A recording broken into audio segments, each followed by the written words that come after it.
दोस्तों RBI assistant का notification जो आया था आज उसकी लास्ट डेट है। सबसे पहली चीज तो आज शाम से पहले मतलब रात तक का वेट मत करिएगा। वेबसाइट जो है वो बहुत ज्यादा उस पे चूंकि भीड़ हो जाती है, क्रैश होने के भी चांसेस होते हैं या फिर फॉर्म फिलिंग में टाइम लग सकता है। कई ऐसी मिस्टेक जो फॉर्म भरते टाइम स्टूडेंट करते हैं और बाद में जैसे कई एग्जाम्स में तो नहीं होता है कि आप जो है वो वापस से एक बार जो है वो वेबसाइट जो है वो खुले या फिर करेक्शन लिंक एक बार आ जाए या एक बार मैं कुछ अपडेट कर दूं। तो कुछ इंपॉर्टेंट चीजें अगर आपने फॉर्म नहीं भरा है, मेक श्योर करिए इस वीडियो के माध्यम से जरूर देखें।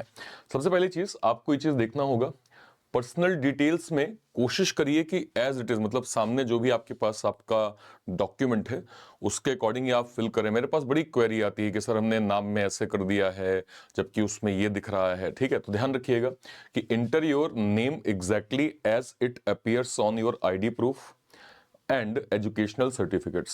Double check the date of birth and category details before submitting of the form.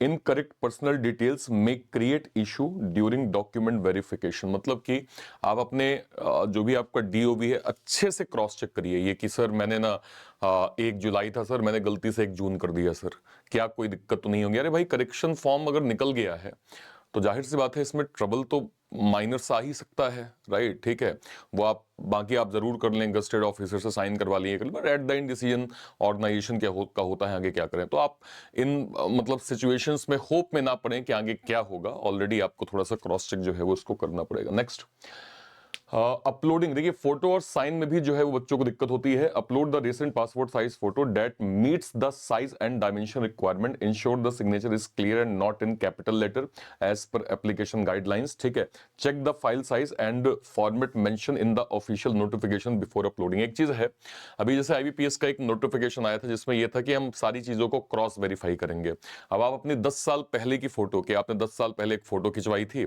उसका आपके पास एक जो है वो ऑनलाइन मोड है, उसी को अपडेट। अब भाई 10 साल में आपके चेहरे में थोड़ा तो अंतर हो ही जाता है। ठीक है, तो कोशिश करें कि रिसेंट फोटो अपलोड करें, किसी भी तरह की दिक्कत ना हो, इसको जरूर थोड़ा सा मेंशन करें। ठीक है, कि जो आप साइन सिग्नेचर है वो कैपिटल लेटर में नहीं होना चाहिए, है ना, ये सब चीजों को आपको ध्यान रखना होगा। Choose an exam city that is convenient and easily accessible. Verify the selected state and exam center preference carefully before final submission.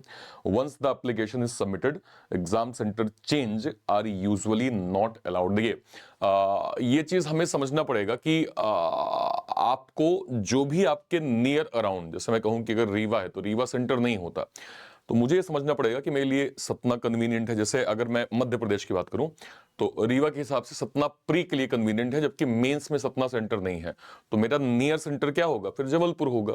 तो मैं इंस्टेड ऑफ दिस कि मैं इंदौर भर दूं, मैं भोपाल भर दूं, मैं ग्वालियर, मैं वो चूज करूंगा जो मेरे लिए सबसे ज्यादा जो है वो पास होगा। तो इसको थोड़ा सा आपको ध्यान जो है वो रखना होगा। ठीक है, Not checking eligibility criteria. Enter you meet the educational qualification requirement before applying. Verify the age limit and relaxation rules applicable into your category. Check the local language requirement। देखिए ये बहुत इंपॉर्टेंट चीज है। नोटिफिकेशन आने के time पे भी मैंने इसको बताया था कि आप जिस स्टेट से, जिस जोन से लैंग्वेज प्रोफिशिएंट है वहीं पे फॉर्म भरिएगा, अदरवाइज आपको बड़ी प्रॉब्लम होगी सर। इससे प्री आपने क्वालिफाई कर लिया, मींस क्वालिफाई कर लिया, पर एलपीटी में अगर बाहर हो गया तो बड़ा पेनफुल होता है। ठीक है, एज लिमिट को भी, कई लोगों को एज लिमिट का जो है वो डेटा मालूम नहीं होता है। उसमें क्लियरली मेंशन होता है कि इतने तारीख से पहले नहीं पैदा होने चाहिए, इतने तारीख से बाद नहीं, ऐसा क्लियर मेंशन होता है। तो वो चीज भी थोड़ा सा आपको गो थ्रू, मतलब ये बहुत माइनर चीजें हैं। अगर करेक्शन विंडो नहीं ओपन होती या फिर आपको नहीं पता चलेगा तो बाद में डीवी के टाइम पे प्रॉब्लम होगी। इसलिए अगर आपने फॉर्म नहीं भरा है, मेक श्योर करिएगा इन सारे जो इंपॉर्टेंट चीजें हैं इस क्राइटेरिया को जरूर देख लीजिएगा। एक चीज, use the preview option to review all the information entered, recheck personal detail, upload document and exam centre selection, download. देखिए जब आप कंप्लीट फॉर्म भर देते हैं तो लास्ट के सेक्शन में आता है कि एक बार आप रिव्यू कर लीजिए। रिव्यू करते टाइम आपको सारी चीजों को ध्यान रखना होगा, ऐसी कोई भी मिस्टेक आप ना करें जिससे कल को डीवी के टाइम पे दिक्कत हो कि आपने डेटा पूरा भर लिया लेकिन सर फाइनल मेरे पास जो है वो कुछ है नहीं, तो इससे नुकसान आपको ही होगा। इसको थोड़ा सा समझदारी के साथ इन सभी जो है वो पहलुओं को ध्यान दीजिएगा, ये आपके लिए काफी इंपॉर्टेंट होगा। कहीं कोई प्रॉब्लम आपको स्टिल आ रही है, आप मुझे वीडियो के कमेंट सेक्शन में जरूर बताइएगा। ध्यान रखिएगा एग्जाम के लिए टाइम हमारे पास काफी कम बचा हुआ है, इसको ध्यान में रखते हुए एग्जाम ट्यून ने डेडिकेटेड आरबीआई का विजन आरबीआई असिस्टेंट का डेडिकेटेड बैच लॉन्च किया है। इस बैच के माध्यम से आप कंप्लीट आरबीआई असिस्टेंट की तैयारी प्री से लेकर मेंस तक की कर सकते हैं। और जो भी हमारे डिफेंस के सर लोग हैं, जो हमारे एक्स सर्विसमैन सर लोग हैं, आर्मी नेवी एयरफोर्स के रिटायर्ड सर लोग हैं, जिन्होंने अभी जिनका रिटायरमेंट हुआ है, इस साल हो जाएगा, जो इस एग्जाम के लिए एलिजिबल है, उनके लिए हमने जवान एक्स सर्विसमैन का बैच आरबीआई असिस्टेंट का डेडिकेटेड बैच जो है वो लॉन्च किया है। वैसे हम आपको रिकमेंड करेंगे कि अगर आप आरबीआई असिस्टेंट के साथ जा रहे हैं तो आपको बैंक महानायक के साथ जाना चाहिए, जो भी हमारे ग्रेजुएट स्टूडेंट्स हैं, क्योंकि इस साल केवल आरबीआई नहीं है, बहुत सारे एग्जाम्स आपके बड़े बड़े लगे हुए हैं। तो इंस्टेड ऑफ दिस कि आप एक एग्जाम को पढ़ें, इसमें बहुत माइनर डिफरेंस है, जिसमें आप अगले एक साल तक जितने भी नोटिफिकेशंस आपको बैंकिंग इंश्योरेंस के मिलेंगे, उसके सारे के सारे बैचेस आपको बैंक महापैक के अंदर मिल जाएंगे, जिसको आप एक साल के लिए 1599 में डायरेक्टली जो है वो अवेल कर सकते हैं। इसके अलावा हमने हमारे एक्स सर्विसमैन सर लोगों के लिए स्पेशल इनिशिएटिव किया है। देखिए, हमारा प्लेटफॉर्म इकलौता ऐसा प्लेटफॉर्म है जिसपे हम न केवल एक्स सर्विसमैन पे बात करते हैं, हम इसमें गाइडेंस, मेंटरशिप, इवन बैचेस भी प्लान करते हैं। एज पर रिक्वायरमेंट हम बैचेस भी प्लान करते हैं।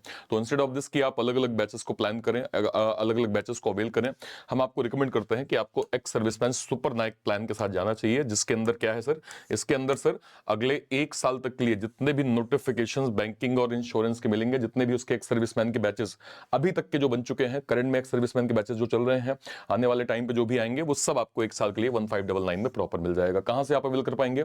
या तो इसी वीडियो के डिस्क्रिप्शन बॉक्स में, इसी वीडियो के, या फिर सर आप यहां पे जाइए, चैनल पे जाइए सर, कोई भी वीडियो, लेट सपोज किसी वीडियो पे मैंने क्लिक किया सर, क्लिक करते ही जैसे ही मैं इसके, लेट सपोज यहां मैंने क्लिक किया सर, और मान लीजिए मैं मान लीजिए इस वीडियो पे जाता हूं, ठीक है, जैसे मैं इस पे गया सर, तो इसके डिस्क्रिप्शन बॉक्स में आपको यहाँ पे सबसे ऊपर सर ये आरबीआई का आपका विजन बैच मिल जाएगा सर। तो आरबीआई का विजन बैच आपका यहाँ पे क्लियर है। इसके ऊपर आप जाएंगे तो जवान एक्स सर्विसमैन का बैच मिल जाएगा सर, ठीक है। इसके बगल में आप जाएंगे तो आपको जो है वो बैंक जो है वो महापैक, कहीं भी कोई कोड की रिक्वायरमेंट अगर पड़ती है सर, तो आप मेरा सीधे नाम डाल दीजिएगा वहां पे, दैट इज ARPIT। सिंपल आप जो है वो ARPIT जो है वो यूज करिएगा, आपको मिल जाएगा सर, ठीक है। इसके अलावा अगर मैं जो है वो इसके नीचे जाऊंगा तो ये एक्स सर्विसमैन सुपर नायक हमारे एक्स सर्विसमैन सर लोगों के लिए है। कहीं भी सर यहाँ पे इसको अवेल करते समय कोड की रिक्वायरमेंट पड़ती है, मेरा सिंपल यहाँ पे नाम डाल दीजिएगा सर ARPIT, आपको अच्छा खासा डिस्काउंट मिल जाएगा। और कोई भी डाउट होता है वीडियो के कॉमेंट सेक्शन में अपनी बात आप जरूर रखिएगा। टिल देन, तब तक के लिए thank you so much, thank you so much, Jai Hind, thank you, thank you, thank you.